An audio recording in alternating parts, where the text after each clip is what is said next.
E agora nós vamos conversar com o presidente Jair Bolsonaro. Participam dessa entrevista Silvio Navarro, Ana Paula Henkel, Adalberto Piotto e Augusto Nunes. Presidente, boa noite. Muito obrigado por conversar conosco nessa que é a primeira entrevista que o senhor concede depois de passar mais de 20 dias internado, 3 semanas. E eu quero destacar na minha pergunta, porque é um fato que repercutiu no mundo todo aquela imagem de uma oficial de justiça no quarto de UTI para entregar a intimação do ministro Alexandre de Moraes para o senhor. Então eu quero saber do senhor, quero que o senhor abra o coração para a gente. O que passou na sua cabeça naquele momento? O senhor esperava que isso pudesse em algum momento acontecer? O senhor sentiu raiva, sentiu mal-estar? O fato é que, inclusive, depois desse episódio, teve uma piora no seu estado de saúde, que acabou, inclusive, sendo motivo para prolongar a sua permanência no hospital. Bem-vindo. Boa noite, obrigado pela oportunidade. Eu que agradeço a Oeste, Augusto Nunes e toda a sua equipe.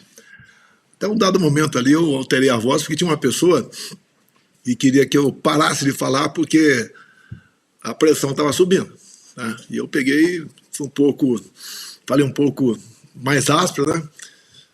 Porque eu não podia deixar de falar naquele momento. Fiquei sabendo da oficial de justiça que ela estava me procurando lá pelo hospital, e daí ela acampou na porta da UTI. Mandaram uma mulher, talvez pensando que eu pudesse aloprar com uma mulher, né? Tá vendo? Brigou com uma mulher, certo? Mas, e botei 2 pessoas para filmar, e quando ela adentrou, eu comecei a conversar com ela. Tá? Eu sabia que ela estava cumprindo a missão dela, mas ela sabe a missão dela, porque está na lei que em situações críticas como essa eu não poderia ser citado. E eu conduzi a conversa para que ela dissesse quem mandou ela lá. Ela falou Supremo, o Supremo não manda ninguém lá, o Supremo é um ser inanimado. Né? Daí falou o encarregado do inquérito, quem é o encarregado do inquérito? O senhor sabe quem é, moça?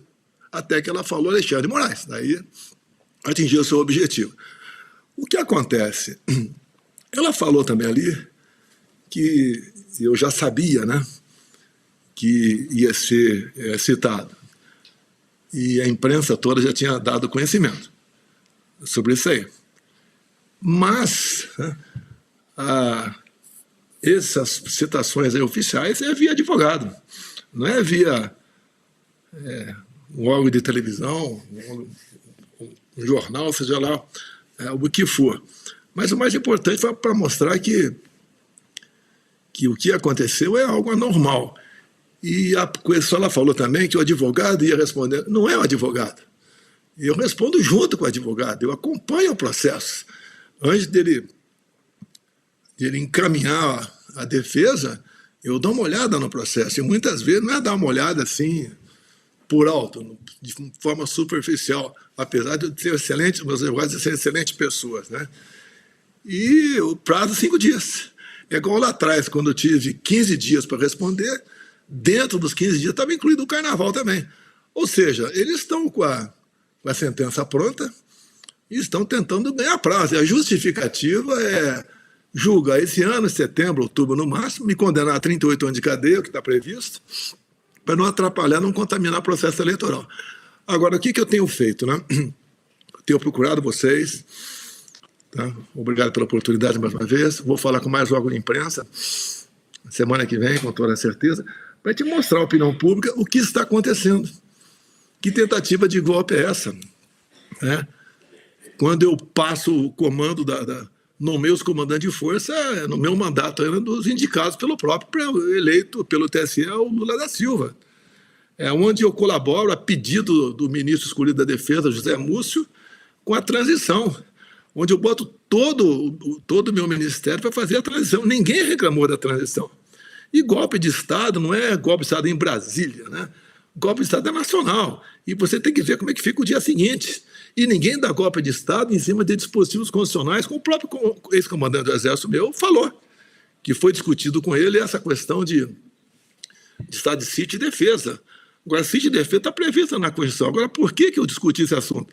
Porque o Alexandre de Moraes fechou as portas, acabaram as eleições, ele simplesmente, numa petição nossa, né, ele indeferiu no dia seguinte, nos deu uma multa de 22 milhões de reais, deu por encerrado o assunto. Se nós viéssemos a recorrer daquele arquivamento dele, né, a multa poderia passar para 200 milhões, quem sabe até mesmo caçar o registro do partido. Porque tem algo muito grave que está sendo escondido nisso tudo, né?